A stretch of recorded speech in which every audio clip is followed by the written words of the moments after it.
প্রণাম আচার্যজি। আমি অনেক কিছু ভেবে এসেছিলাম যে আপনাকে এটা বলবো ওটা বলবো, কিন্তু এখন সবকিছু ভুলে গেছি।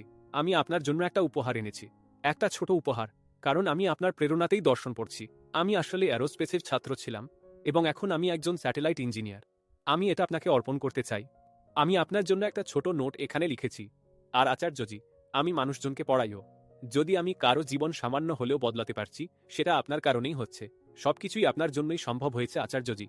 একটা বিষয় জানতে চাই, আপনি পরিশ্রম করে কিছু অর্জন করেছেন, আর তারপর যদি অহংকার আসতে থাকে, তাহলে সেই অহংকার থেকে কিভাবে বাঁচা যায়?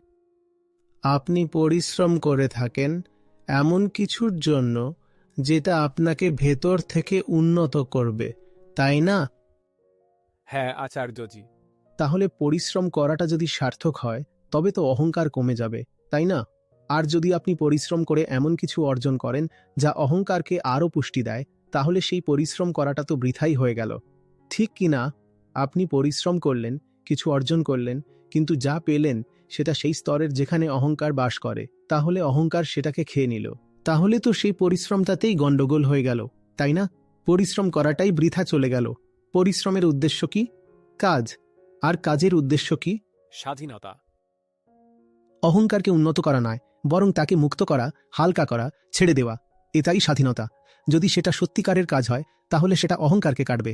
সত্যিকারের কাজ যখনই হবে সেটা অহংকারকে ছিন্ন করবে। ধন্যবাদ আচার্যজি। প্রণাম।